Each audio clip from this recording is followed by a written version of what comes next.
Senhor esteja convosco. Proclamação do Evangelho de Jesus Cristo segundo Marcos. Glória a vós, Senhor. Naquele tempo, Herodes tinha mandado prender João e colocá-lo acorrentado na prisão. Fez isso por causa de Herodíades, mulher do seu irmão Filipe, com quem se tinha casado. João dizia a Herodes: não te é permitido ficar com a mulher do teu irmão. Por isso, Herodíades o odiava e queria matá-lo, mas não podia. Com efeito, Herodes tinha medo de João, pois sabia que ele era justo e santo, e por isso o protegia.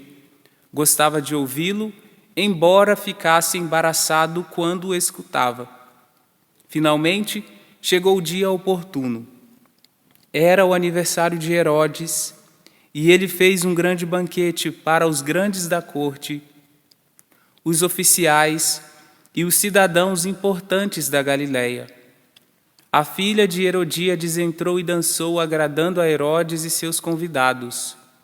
Então o rei disse à moça: pede-me o que quiseres, e eu te darei. E lhe jurou, dizendo: eu te darei qualquer coisa que me pedires, ainda que seja a metade do meu reino. Ela saiu e perguntou à mãe: o que vou pedir? A mãe respondeu: a cabeça de João Batista.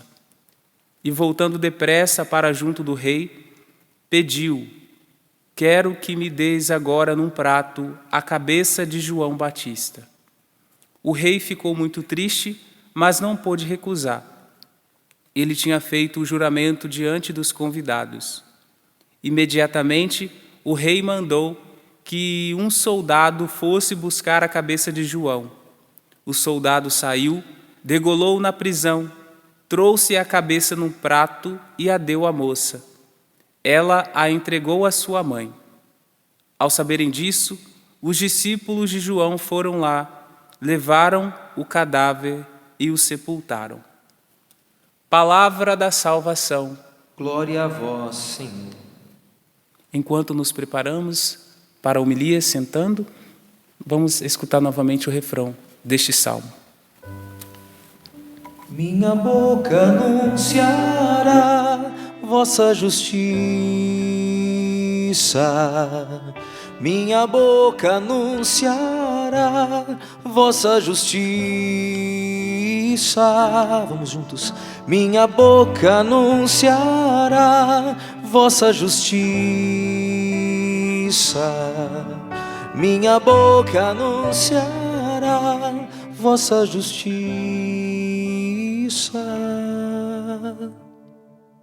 Irmãos e irmãs, neste dia que celebramos o martírio de São João Batista, precursor do Senhor, vemos que ele se antecipou ao Senhor em tudo. Se antecipou no nascimento para esta terra, mas se antecipou também no nascimento para a vida eterna, para a vida divina e também no sofrimento, porque João Batista foi martirizado. Depois veremos que o nosso Senhor passará também por essa via do sofrimento, a via do Calvário, a via do sangue, que vocês veem e percebem a cor dele nas vestes do sacerdote neste dia. Então nós devemos pensar a partir do que nós refletíamos no início desta Santa Missa e que nós refletíamos ontem também sobre o que é este combater na esperança. Como manter a esperança em experiências como essa, de martírio? Como manter a esperança onde os cristãos são perseguidos? Como manter a esperança onde os cristãos não são aceitos? Onde são rechaçados? Onde a fé é perseguida?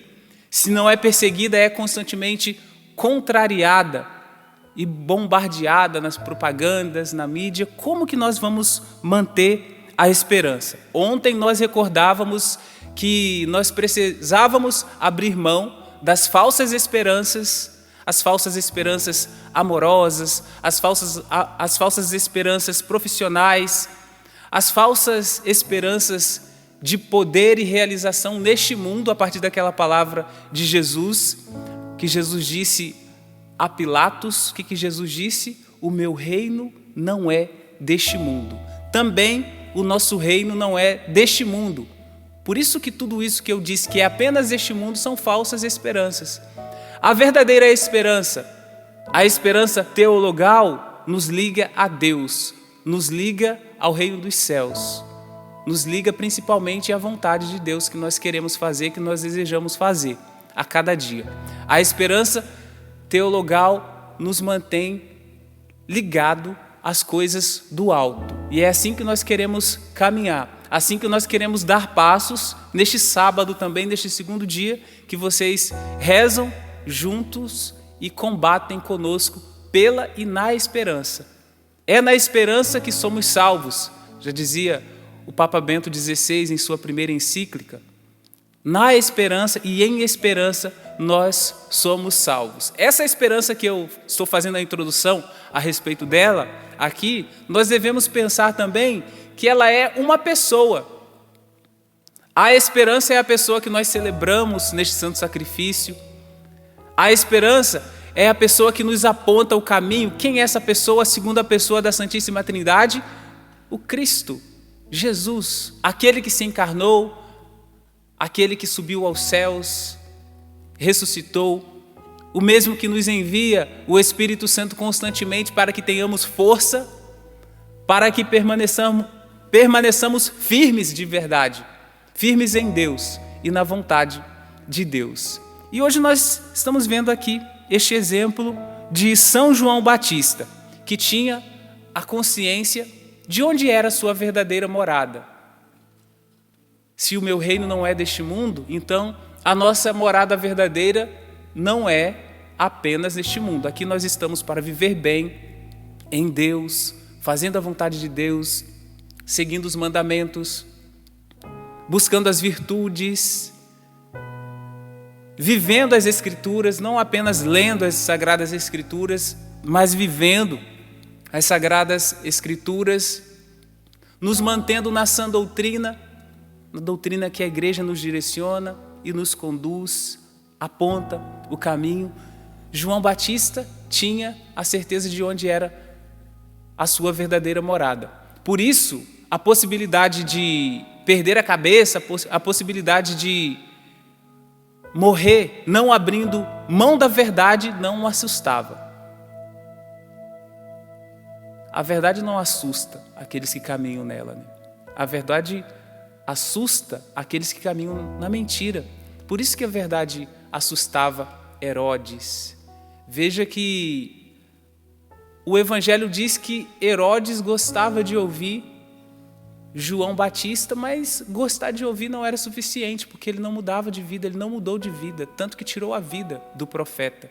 Então não basta escutar a palavra, não basta ter disposição para ouvir o som, para ouvir a voz, mas tem que ter a disposição de mudar de fato, de mudar realmente. Que este escutar a palavra, que nós acolhamos como ser transformado pela palavra. Que a escuta da palavra seja transformação em nossa vida. Não apenas um ato onde eu ligo um som apenas e ali fico ouvindo os ruídos, os barulhos, mas nada muda. Assim era Herodes em relação a João Batista. Mas João Batista não abriu mão da verdade. Constantemente ele estava dizendo para Herodes que ele estava fora da vontade de Deus. Você não pode viver com a esposa do seu irmão. Você está fora da graça. Nós não devemos ter medo de apontar o caminho de Deus. Nós não devemos ter medo de apontar o caminho da verdade. Mas como nós falamos que João Batista tinha noção de onde era sua verdadeira morada, como nós estamos em Cachoeira Paulista, aqui nós temos muitas pousadas, então geralmente quem vem para os acampamentos nos tempos normais, ficam na pousada por um tempo, fica 3 dias, 5 dias, alguns passam uma temporada um pouco maior, mas tenha consciência que ali apenas é uma pousada, é um lugar que ele pousa, descansa, vem, fica o dia inteiro na Canção Nova, depois volta, toma um banho, dorme, vem para a Canção Nova de novo, toma um café lá na pousada, mas é uma pousada. Pousada não é morada. Se tivéssemos que comparar a nossa vida e falar da nossa vida em relação a isso, a nossa estada neste mundo precisa ser um pouco parecida com essa realidade de pousada. Nós estamos aqui por um tempo. Lembra que ontem aqueles que participaram vão recordar que nós falávamos que o que define a nossa existência neste mundo, o que define nossa vida de fato, é a eternidade. Nós somos definidos pela eternidade. Então, é a morada verdadeira, a eternidade, que deve definir a nossa vida aqui. Sempre com a consciência de que aqui é uma pousada, que a qualquer momento pode passar, tem tempo determinado, que nós não sabemos o nosso tempo, mas nós sabemos que não vai passar tanto de 120, 130 anos. Está aqui entre 0 e 100 anos, mais ou menos. Tem um tempo determinado, não sabemos quem vai primeiro, quem vai depois, mas nós sabemos que é só esse períodozinho aqui, curto, esse tempo de pousada, de existência aqui. A nossa morada verdadeira é o céu, seguindo as palavras de Jesus: o meu reino não é deste mundo.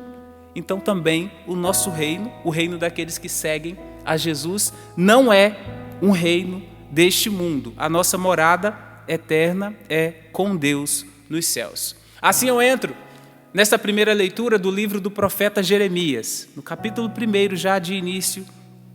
Vamos, põe a roupa e o cinto, levanta-te e comunica-lhes tudo o que eu te mandar dizer.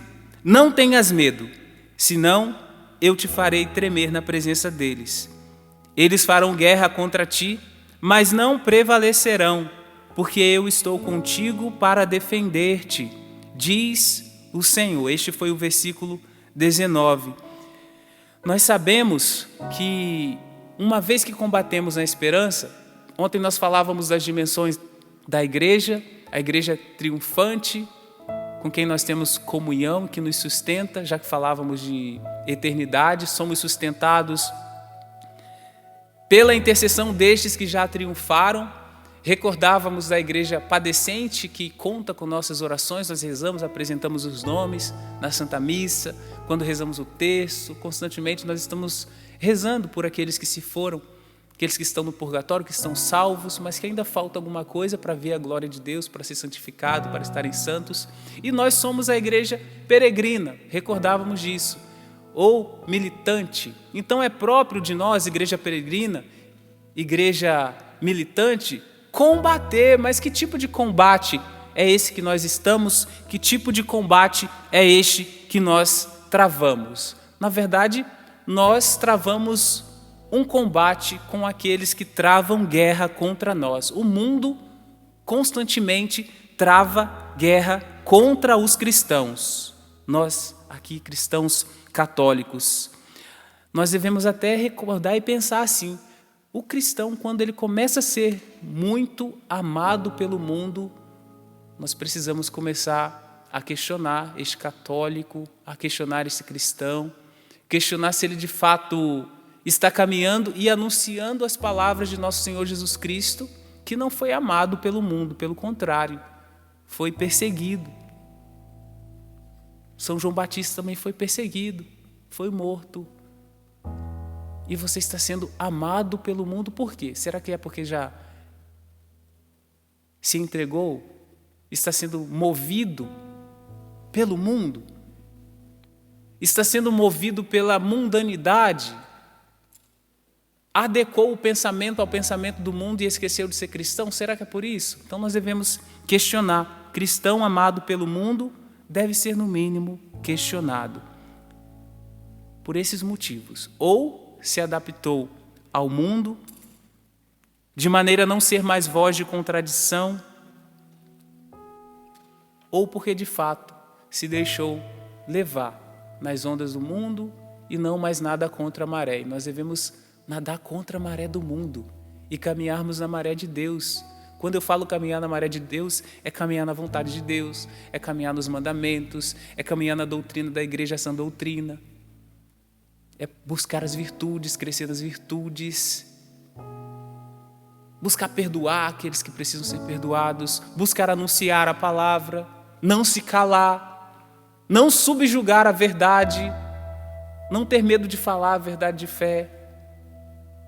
Quando falo de combater, é esse anúncio, o anúncio que se torna denúncia, porque se você fala a verdade que você fala, a verdade que você anuncia, se torna denúncia. A verdade que você não esconde se torna denúncia. A verdade que você não esconde se torna voz de esperança. A esperança verdadeira, a esperança teologal, o fio do alto. Ontem nós pensávamos numa imagem que foi até o Frei Raniero Cantalamessa que disse em uma pregação, em um daqueles retiros para o Papa, que nós imaginamos aqui no santuário, descendo ali do mais alto deste santuário, uma aranha aqui pendurada numa teia principal, uma mais grossa. E ela veio descendo nessa imagem, no que nós imaginávamos, e num determinado ponto ela começou a criar outros fios para formar a sua teia, mas essas teias eram ligadas a coisas aqui, passageiras, mas abaixo, para formar a sua teia. E pensávamos nesses outros fios que se prendiam aqui nos lados e tudo, como aquelas falsas esperanças que eu também falei no início da Santa Missa de hoje, da homilia de hoje. E este fio que ligava a aranha, essa teia de aranha lá no alto do santuário, como a esperança teologal, este fio é o que nos liga a Deus, este fio que nos liga ao reino dos céus, este fio que nos liga à nossa verdadeira finalidade. De maneira que, se romper este fio do alto, nós desmoronamos, a teia de aranha se desfaz, porque é um único fio principal. Este único principal é a esperança enquanto virtude teologal. Todas as outras esperanças que nós temos neste mundo não têm o poder de nos manter de pé, não têm o poder de nos manter em Deus. As falsas esperanças amorosas, as falsas esperanças nas riquezas. Esperar demais nas riquezas nos leva para a corrupção. Às vezes começam pequenas corrupções, até as mais cavernosas, as piores, as mais horríveis que poderíamos pensar. Porque rompeu-se o fio do alto, o fio que nos liga ao reino dos céus. O reino de Jesus, que deve ser o nosso também. Combater na esperança é não ter medo de ser cristão autêntico. É não ir na onda do que dizem por aí. Não ir na onda das opiniões públicas, das opiniões de famosos, das opiniões de artistas. Fulana colocou isso no Twitter, não sei quem colocou aquilo, no Facebook, fez esse comentário. Isso não pode ter poder sobre sua vida. A única palavra que deve ter poder sobre a vida do cristão é a palavra de Jesus, são as Sagradas Escrituras. E que Ele nos dê discernimento para sabermos filtrar tudo isso. E às vezes não basta filtrar, não. Às vezes você precisa parar de seguir, parar de ouvir. Tira da sua vida. Para que você vai ficar seguindo ali alguém que não vai acrescentar nada em sua vida? Para que você vai ficar seguindo alguém que só abre a boca para falar contra a fé? Que só abre a boca para falar contra a igreja, para ser tudo que a igreja é a favor, a pessoa é contra. Então você deve se questionar também, até questionar a sua autenticidade enquanto cristão. Fala que é autêntico, mas é conduzido pelo que esse povo fala, esse pessoal fala. Não quero ser conduzido pela Bíblia, mas qualquer um fala qualquer coisa e segue. Então, parece que regride em inteligência.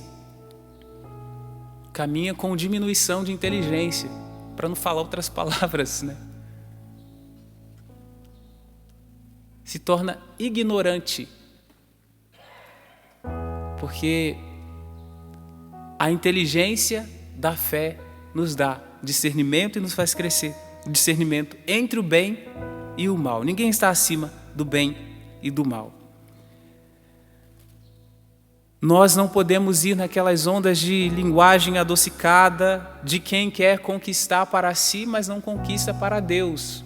Lembra do que eu falei de se adaptar ao mundo, adaptar o pensamento cristão, a doutrina cristã ao mundo, de maneira a subjugar a verdade, de maneira a subjugar a vida em Jesus Cristo, e aí a linguagem fica muito adocicada, leve, suave, você fala aquilo que todo mundo quer ouvir, aquilo que todo mundo vai aplaudir, aquilo que todo mundo vai concordar, aquilo que todo mundo vai te defender.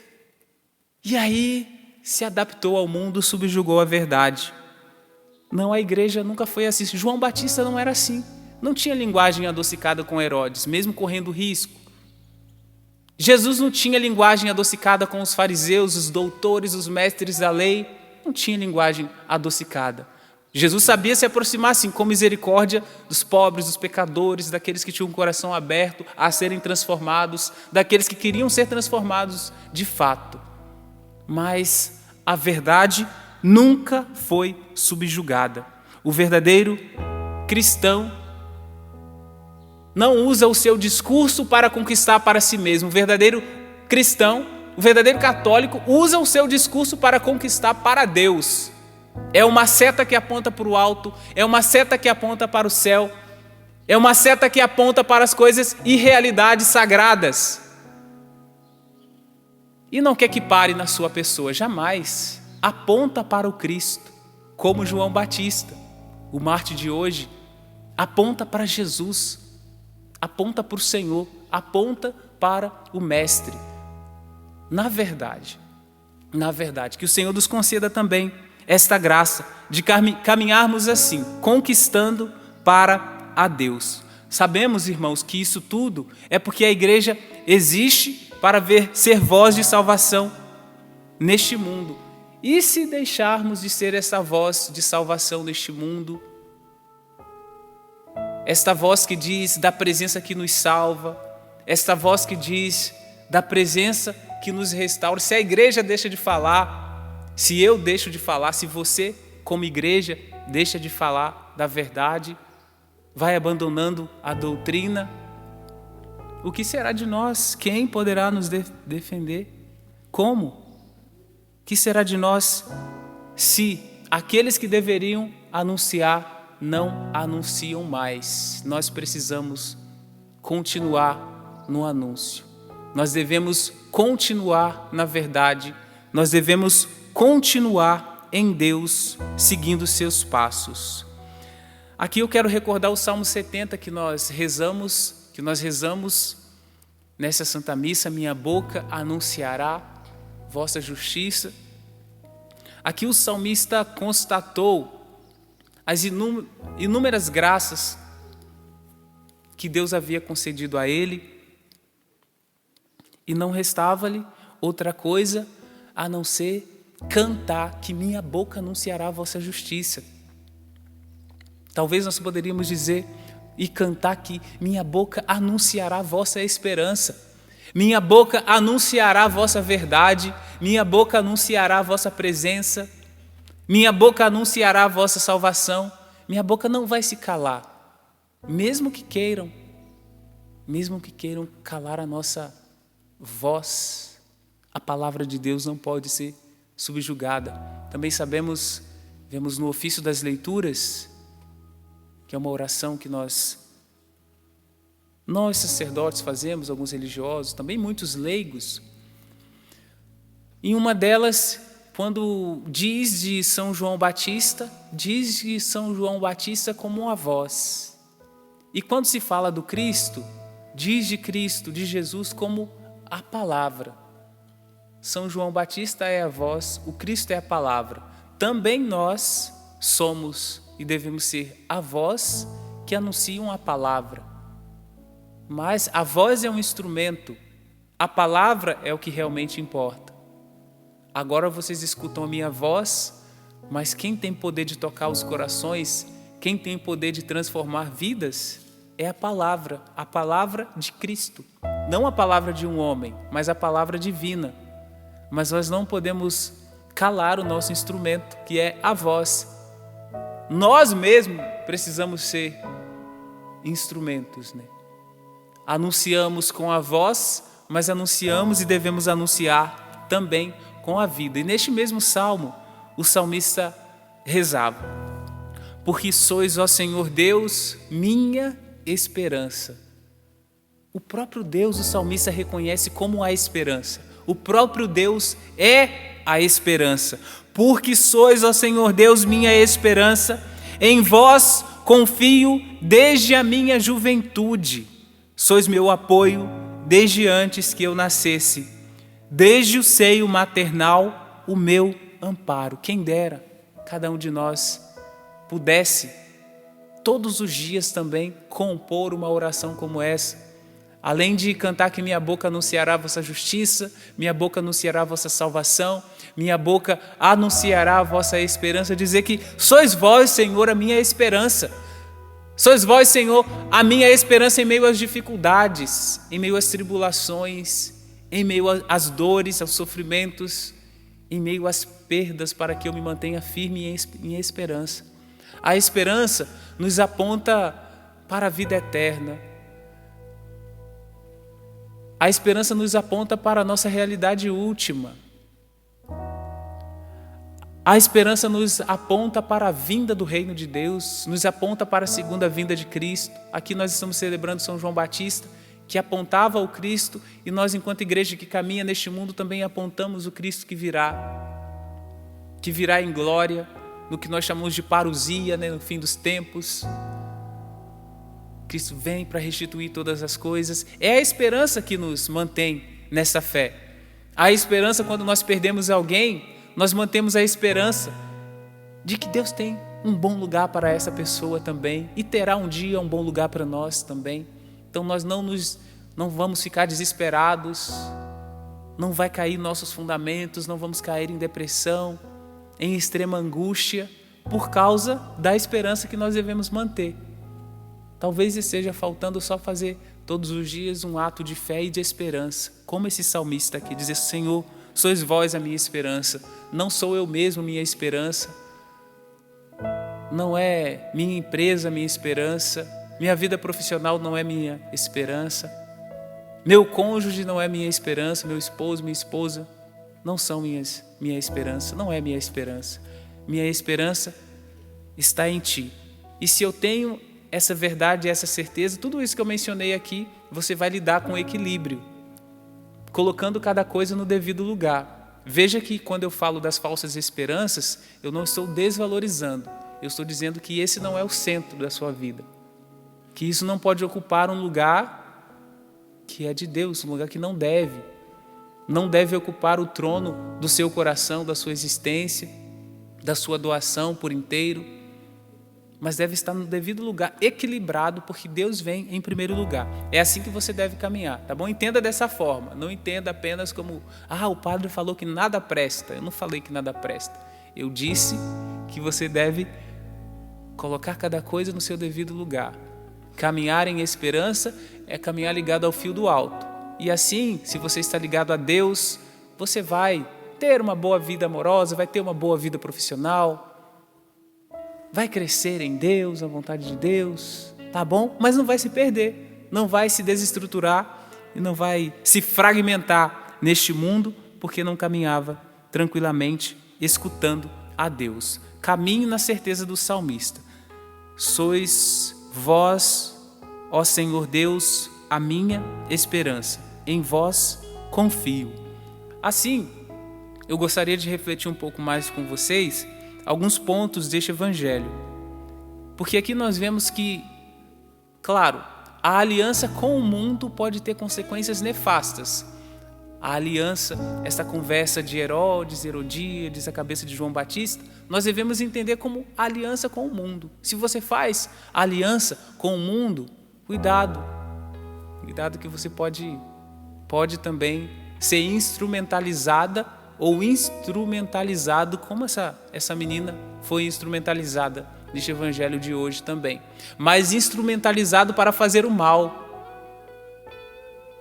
instrumentalizado para anunciar talvez ideologias sem Deus, para anunciar o que a igreja não anuncia, para defender o que a igreja não defende, para ser a favor do que a igreja é contra, ou para ser contra de tudo que a igreja é a favor. Então você começa a ser instrumentalizado para pedir a cabeça de João Batista, para pedir a cabeça de quem está falando a verdade, para pedir a cabeça de quem caminha na verdade, para pedir a cabeça de quem vive a doutrina, de quem vive a verdadeira e a sã doutrina. Muito cuidado para não ser instrumentalizado por aí. Tem muita gente aí querendo instrumentalizar. Veja, João dizia a Herodes: não te é permitido ficar com a mulher do teu irmão. Por isso, Herodíades o odiava e queria matá-lo. Isso é o comum. Isso é o comum. Se você age como um verdadeiro cristão, se você age como uma verdadeira cristã, como um verdadeiro católico, é isso que você vai receber de herança: o ódio do mundo, o ódio de Herodíades, que vai querer a sua cabeça também.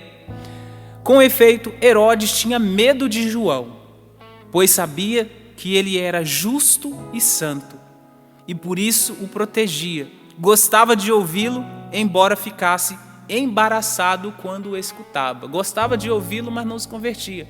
Gostava de ouvi-lo, mas não mudava de vida. Gostava de ouvi-lo, mas não tinha força suficiente para que a transformação acontecesse. Aqui nós temos um grande exemplo de alguém que não fez aliança. Não fez aliança com o erro. João não fez aliança com o erro. Por isso que ele disse: você não pode ficar com a mulher do seu irmão. Mesmo em desvantagem, não tinha medo de dizer a verdade. Na verdade, quem está na verdade e permanece na verdade, faz com que aqueles que estão na mentira tremam na presença dele. Quem se aproxima da luz, agora aqui no santuário, o sol aparece aqui nas janelas, ao lado direito. Só que, à medida que a luz nos toca, ficam mais perceptíveis as sombras. Então, quando você está em contato com alguém que caminha na verdade, talvez as suas sombras estejam mais perceptíveis. É por isso que você odeia essa pessoa. Às vezes também, quando você se aproxima mais de Deus, você consegue perceber mais as suas sombras. E ao perceber essas sombras, o que você faz com elas? Se desespera? Fica louco? Grita? Não, você vai, uma vez que você foi iluminado por Deus, uma vez que você pôs diante do Senhor tudo aquilo que em você eram realidades sombrias, você vai apresentá-lo para Ele, para que seja transformado, para que seja tocado, para que seja curado, para que fique em seu devido lugar. Talvez ela nem se dissipe tanto daí, mas você vai aprender a lidar com ela. Você vai aprender que a sua vida não será moldada por pecados, mas será moldada pela luz do céu, pela luz do alto, pela luz divina. Então nós devemos permanecer na verdade, tendo este cuidado. Cuidado, cuidado, cuidado. Cuidado com aqueles cristãos, cuidado com aqueles católicos que você conhece por aí, de nome, que se diz católico. Tome muito cuidado com aqueles católicos que estão defendendo o que a igreja não defende. A igreja defende a castidade e tem católico por aí contra a castidade e a favor do pecado, a favor da promiscuidade, a favor do erro, incentivando jovens, adultos. A igreja é contra o aborto e aí você é católico e se posiciona a favor. Então cuidado com quem defende o que a igreja não defende. Em nenhum lugar você vai encontrar algo diferente. Muito cuidado, que o Senhor nos dê sabedoria, que o Senhor nos dê a graça de compreender o todo, de compreender as situações de abrir o nosso coração para a verdade de Jesus, que trata cada pessoa individualmente, que não generaliza, mas permanece na verdade, permanece o mesmo sempre, permanece o mesmo sempre. Então, esse tipo de cristão talvez até seja aceito por quem tem já o pensamento moldado pela mundanidade. Talvez seja até aceito por aquele cristão que não foi formado com catecismo, não foi formado com as Sagradas Escrituras, mas foi formado com programas de entretenimento, programas matinais, onde colocam pessoas com todas as opiniões do mundo, que aceita tudo. O cúmulo do relativismo, talvez seja essa a sua formação de cristão. Talvez seja essa a sua referência de cristão. Que se dissipe essa referência, porque é uma referência nefasta. Diríamos uma referência diabólica, porque divide. Porque não diz a verdade, porque diz opiniões, relativiza, tudo é bom, tudo presta. Só Cristo que não presta, né? Só o que a igreja diz que não presta, todo o resto presta. Tudo que é plural presta, né? Tudo que é plural presta. Mas a verdade de Jesus Cristo não presta. Cristofobia, né? Aversão a Cristo, aversão a cristão, aversão à fé, aversão à Igreja Católica, tudo isso você precisa tomar cuidado no seu dia a dia, você precisa tomar cuidado em sua casa, você precisa tomar cuidado em seu feed ali no celular, com que você tem acompanhado. Cuidado que isso está moldando o seu pensamento. Molda o seu pensamento e daqui a pouco mina a sua fé. Mina a sua fé. E quem tem a fé dissipada em seu interior, como que vai caminhar? Como que vai viver em esperança? Como que vai ser voz de salvação? Como que vai ser voz profética? Como que vai ser voz de profecia? Não será. Não será de jeito nenhum. Porque a formação foi uma formação relativista. Não é esta a formação que Deus espera de cada um de nós, espera de você. Essa visão de quem corrompeu o evangelho original com pretensas interpretações de mundo. Cada um acha que tem a sua interpretação de mundo. Cada um acha que tem a sua visão. Cada um acha que tem o seu projeto de mundo melhor. Deus de si mesmo. Imagem e semelhança. Na verdade, eu vou criar um Deus, a minha imagem e semelhança. Um Deus que faz tudo de acordo com o que eu quero. Então você instrumentaliza, faz uma metodologia e cria um Deus que você anuncia. Então é um Deus que faz a vontade do homem, um Deus inventado. Um Deus que não é esse do Calvário que nós celebramos, o santo sacrifício da missa, recordando o Calvário, aquele único e mesmo sacrifício. Repete aqui a celebração, mas o sacrifício não, é o mesmo sacrifício, de maneira incruenta, neste altar. Mas não, este Deus que eu modo é um Deus que faz a vontade do homem, é um Deus que obedece o homem. Eu peço, Ele faz, eu digo e Ele cumpre, eu apresento e Ele resolve. Um Deus inventado. Um Deus que não é o Deus das Sagradas Escrituras, um Deus que dá vida fácil, um Deus que parece que limita a vida destes cristãos a este mundo. Então, só precisa das coisas para este mundo. Vida próspera aqui, não a prosperidade do reino dos céus, o verdadeiro banquete, o banquete das núpcias, o banquete eterno do reino dos céus. Não para essas realizações mundanas. Então, na verdade, as pessoas que criaram esse tipo de Deus criaram uma realidade materialista. Então, presta aqui. Eu vou procurar um Deus que me dê tudo neste mundo. Que me dê empresas, cargos, que mude minha profissão, eleva a minha profissão. É um Deus materialista que você criou. próspero, mas não é o Deus cristão, não é o Deus das Sagradas Escrituras.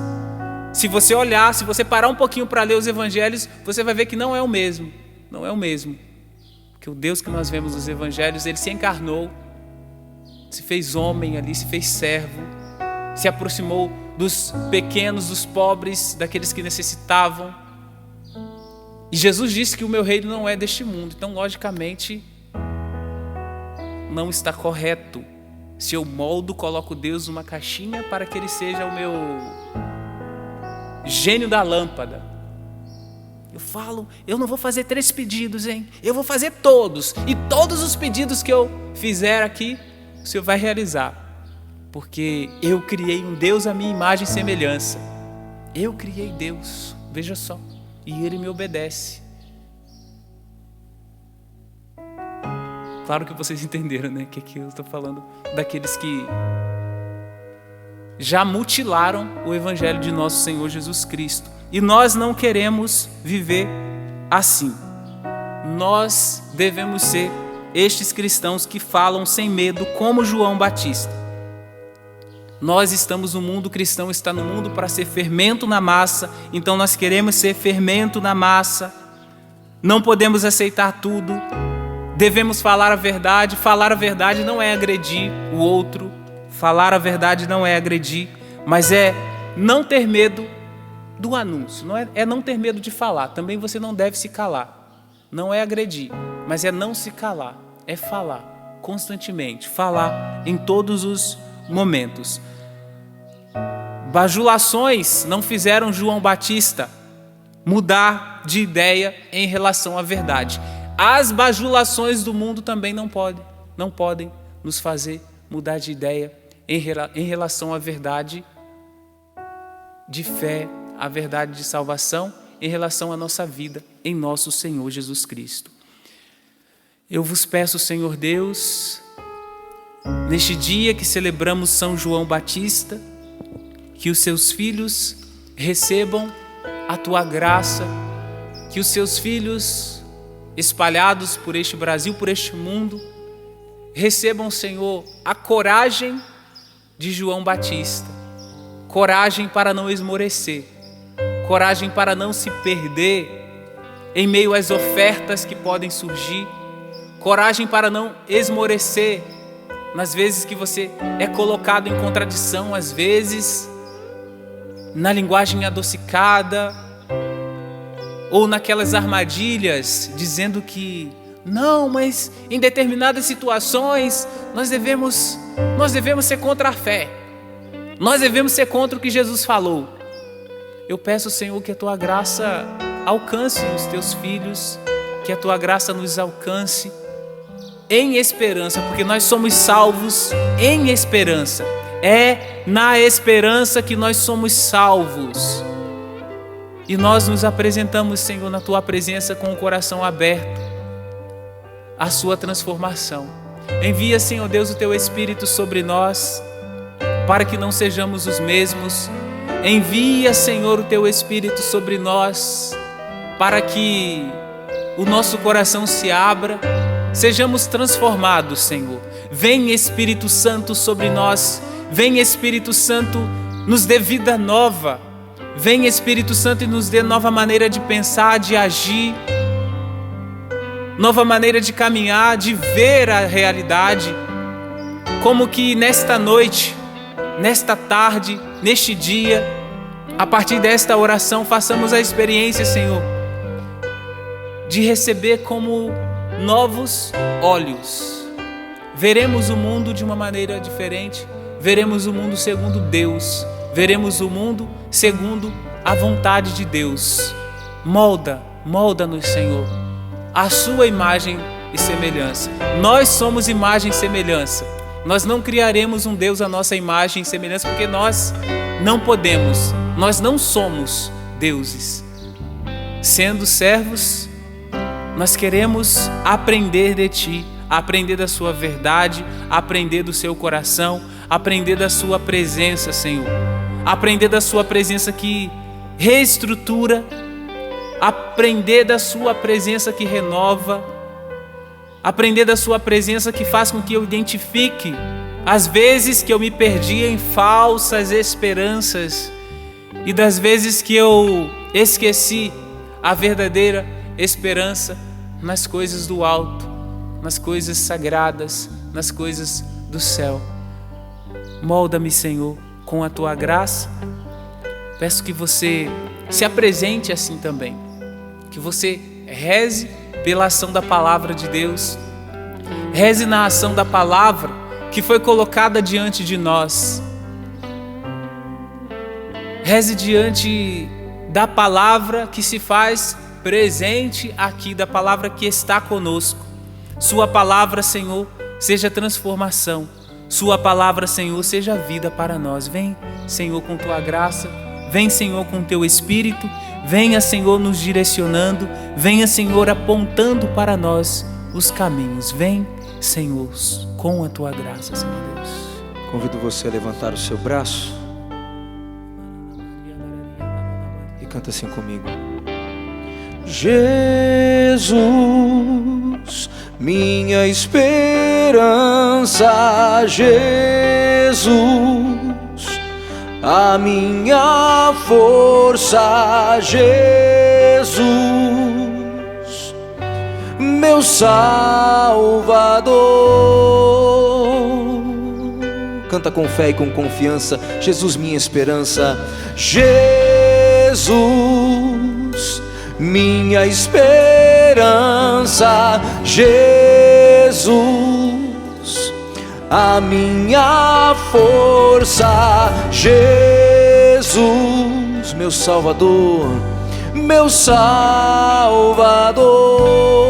Levanta o máximo que você pode os seus braços e declara isso. Jesus, Jesus, minha esperança, Jesus, a minha força, Jesus, meu Salvador, meu Salvador. E vai declarando agora com as suas palavras que o Senhor é sua esperança, que o Senhor é sua força, que o Senhor é seu Salvador, que o Senhor é o único. Vá falando isso diante da provocação que o Padre nos fez, de fato assumimos a fé da qual nós professamos, assumimos a igreja a qual nós seguimos, assumimos aquilo que nós temos como doutrina, como direção, e que muitas vezes nós caminhamos atrás dos deuses criados, dos deuses gerados por nossas mãos. Mas hoje, Senhor, nós queremos declarar que Tu és a nossa esperança, que Tu és a nossa força, que Tu és o nosso único Senhor e Salvador. Sim, Senhor, nós queremos assumir isso e declarar, Senhor, diante das pessoas que aqui estão e diante de toda a minha vida, Jesus, minha esperança. Canta forte, irmão. Jesus, minha esperança, Jesus, a minha força, a minha força, Jesus, meu Salvador único, meu Salvador. Senhor, mais uma vez, Jesus, minha esperança, Jesus, minha esperança, Jesus, a minha força, Jesus, meu Salvador. Sela, Senhor, a Tua presença em nós, que a semente lançada produza os frutos necessários, que essa semente não seja roubada pelo demônio, nem sufocada pelo mundo, mas produza, Senhor, os frutos de conversão, não como Herodes, que escutava a palavra de João Batista e não mudava de vida. Nós queremos e pedimos que a Tua palavra caia em nosso coração e produza, Senhor, os frutos no tempo certo e necessário. Assim, Senhor, que cada um dos Seus filhos sejam abençoados por essa palavra que os alcança nessa Santa Missa e ao final desta homilia.